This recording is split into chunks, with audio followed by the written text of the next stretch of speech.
Disturbing facts about slave breeding in America. Slave breeding took off in Virginia because of the high prices being paid in the Deep South for slaves.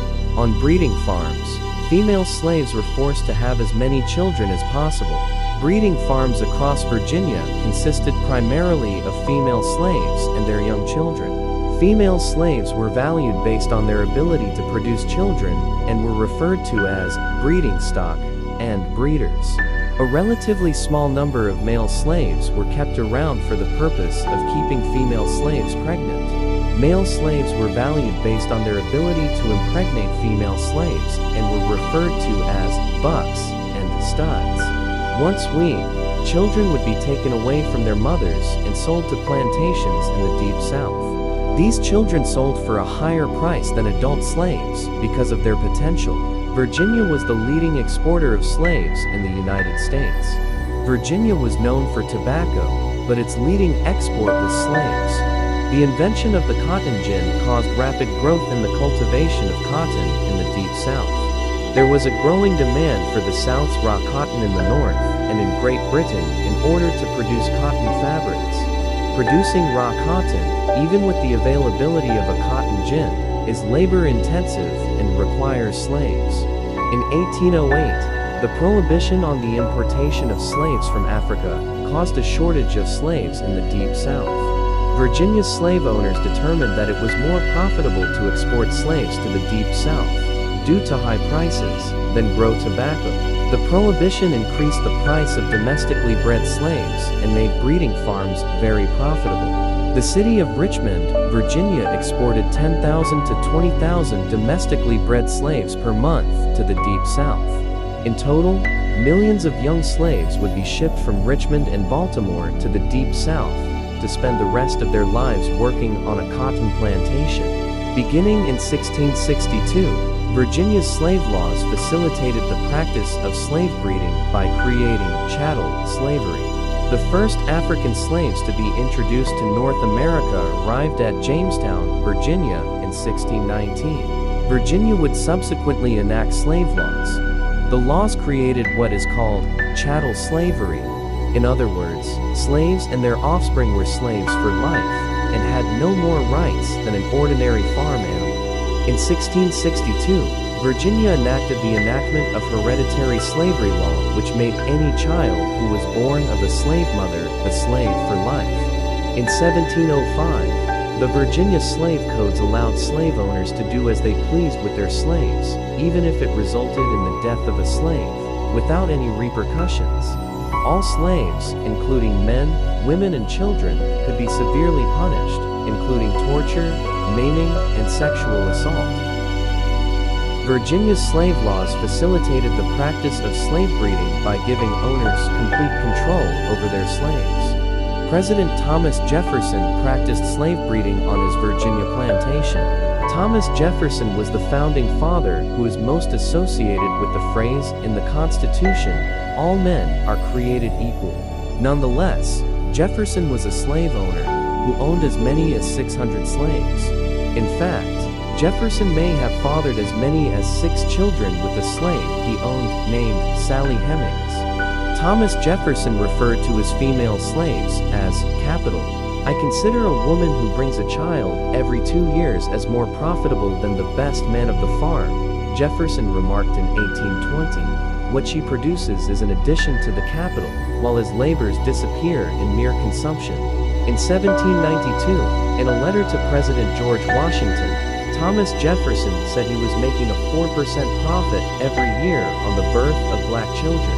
The Maryland Eastern Shore was the second largest exporter of slaves behind Virginia. The first documented Africans arrived in the Maryland colonies in 1642. Similar to Virginia, Maryland's slave laws declared that all black people and their offspring were slaves for life. The law stated that all Negroes and other slaves already within the province, and all Negroes and other slaves to be hereafter imported into the province shall serve durante vita. In other words, blackness equals slavery for life. As was the case in Virginia, Maryland slave owners could do as they pleased with their slaves.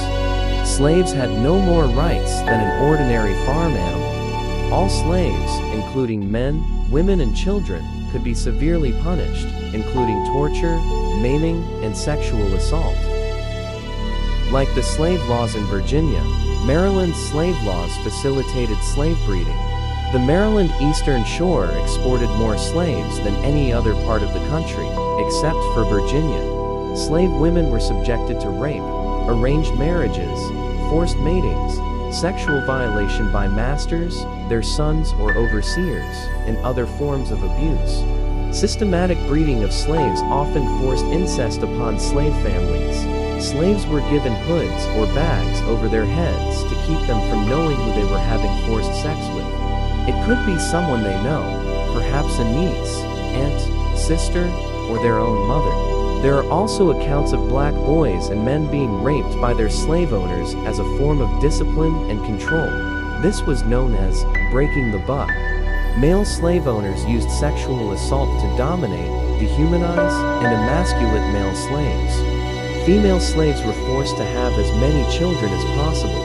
Once a mother gave birth to a child, the child would be taken away and sold as soon as it was weaned. Female slaves were forced to have sex, sometimes raped, they became pregnant, they give birth, and then they were forced to become pregnant again. These children were taken away from their mothers as soon as they were weaned, and sold to a plantation in the Deep South.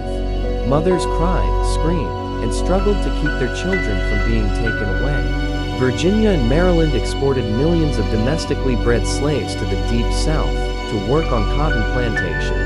These slaves made it possible for the United States to supply 60% of the world's raw cotton and became a leading global economic power.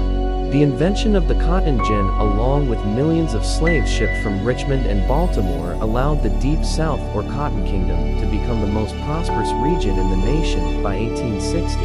The Mississippi River Valley had more millionaires per capita than any other region of the nation. In 1801, the United States exported nearly 100,000 bales of cotton. But by 1835, the United States exported more than 1 million bales of cotton, which comprised half of all U.S. exports. The United States supplied 60% of the world's raw cotton. Cotton played a key role in America's Industrial Revolution. It allowed New England's textile mills to produce cotton fabrics. By 1860, the production of cotton transformed the United States into a global economic power second only to Great Britain. Profits from the slave trade and related industries helped fund some of the most prestigious schools in the Northeast, including Harvard, Yale, Princeton, Columbia, Brown, Johns Hopkins, and Georgetown, and in many southern states, including the University of Virginia and the College of William and Mary. Despite their enormous contribution to the nation's wealth, slaves on cotton plantations worked from sunrise to sundown 6 days a week under the hot sun. Slaves had to worry about cruel overseers who used their whip to extract the most work out of them. The typical ration was cornmeal and salted fish. On some occasions, the food was not fit for human consumption. Slaves lived in small shacks with dirt floors. Doctors and medical colleges used slaves as guinea pigs for experimental treatments and surgical procedures that were not performed on white people. After 1808, the date Congress ended the importation of slaves, the price for domestically bred slaves increased considerably. In the interest of protecting their investment, slave owners began to provide their slaves with medical care for serious injuries and medical conditions. Female slaves, who were experiencing childbearing issues, received medical attention from doctors. Doctors created a medical industry around attending to the medical needs of slaves. Slave hospitals opened up on large plantations and in areas where there was a high concentration of slaves, such as Augusta, Georgia, New Orleans, Louisiana, and Charleston, South Carolina. Doctors and medical colleges used slaves as guinea pigs for experimental treatments and surgical procedures that were not tried on white patients. Electric shocks, brain surgery, and amputations were some of the risky procedures that doctors performed on slaves.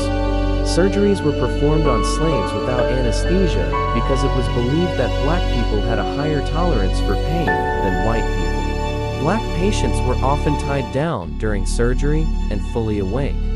Due to pain and discomfort, some patients struggled to get away during the surgery. Generally, a patient must consent to having a surgical procedure. Since slaves were the property of their owners and had no rights, a slave's ability to consent to a medical procedure is doubtful. Some slave owners sold or leased slaves to doctors so that experimental treatments and surgical procedures could be performed on them.